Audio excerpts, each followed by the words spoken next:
Hello my friends, welcome to Sensor Technology Group. This video gonna show you about the immobilization techniques of biosensors.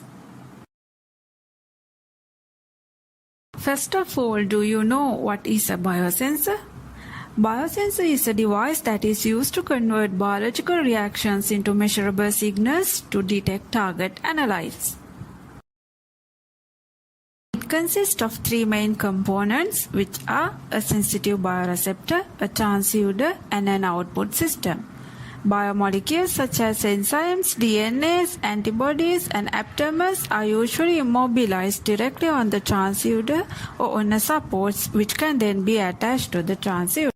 We can define immobilization as a technique that is used for physical or chemical fixation of biomolecules on a solid support to form proximity with the transducer and to stabilize the biomolecules for reusability of the biosensor.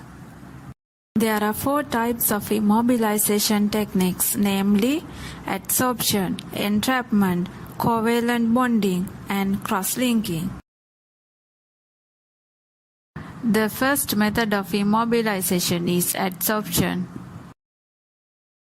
Adsorption is the simplest physical method. Many substances adsorb biomolecules on their surface. They are stabilized by the weak bonds, such as hydrogen bonds, van der Waals forces, and ionic interactions. Cellulose, silica gel, glass, and some polymers are examples for support materials. There are different processes that involve in adsorption. First, static process. Second, reaction loading process. Third, electrodeposition process.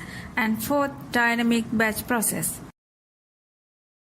The advantages of adsorption method. First, the process is cheap and easy to carry out. Second, no reagents are required.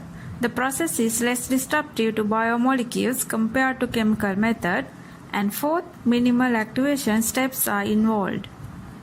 Disadvantages are leaching of biomolecules from the support due to weak attachment, adsorbed biomaterials susceptible to environmental changes, and limited lifetime. The second method is entrapment. Polymeric gel network prepared in a solution containing biomolecules is used in this physical immobilization method. The structure is expected to hold the biomolecules inside while allowing the substrate and products to pass through. Usually the biomolecules are not attached to the support material in this method. Polymers like polyacrylamide, starch, cellulose acetate, collagen, and nylon are usually used as the matrix. There are three different types of entrapment depending on the approach used. They are gel entrapment, fiber entrapment, and microcapsule entrapment. The advantages of entrapment method are it's a simple downstream process, no chemical modifications are required, involve mild reaction conditions, and minimum loss of catalytic activity of biomolecules. Disadvantages: the diffusion of analyte through the matrix can be limited and thus slow down the reaction rate. The possible leakage of biomolecules from the matrix, and poor sensitivity due to low loading capacity of the biomolecules in the matrix. The next immobilization method is covalent bonding.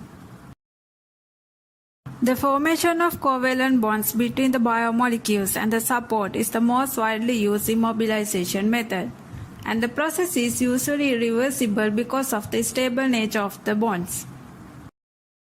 Covalent binding is accomplished through functional groups in the biomolecules which are not essential for their catalytic activity. Usually, nucleophilic functional groups such as hydroxyl, amino, carboxylic, and thiol are utilized for covalent binding. Materials with active surfaces such as dextran, gels, or glass are used as supports for covalent binding. These support materials are normally activated by using different cross-linkers to ensure strong chemisorption between the biomolecules and the support. The main advantage of covalent bonding is no leakage of biomolecules due to strong attachment with the matrix. This can increase the stability and the lifetime of the biosensor, whereas chemical modifications may lead to the loss of functional conformation of biomolecules. Last immobilization method is cross-linking. In this method, cross-linkers that have free active ends are used to form covalent bonds that are strong and can anchor biomolecules on the transducer surface. Some of the well-known cross-linkers are glutaraldehyde, Glaxol, and hexamethyldiamine. Support material is not an absolute need in cross-linking. Cross-link enzyme crystals, cross-link enzyme aggregates are some examples for carrier-free techniques to immobilize enzymes through the cross-linking. The advantages of cross-linking. It is a fast method and can stabilize and absorb biomolecules. Also, it can use conjunction with other immobilization methods such as adsorption and entrapment. Disadvantages of cross-linking.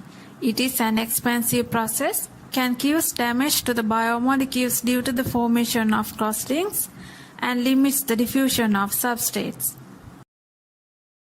This is the summary of immobilization techniques of biosensors. Thank you for watching. See you guys.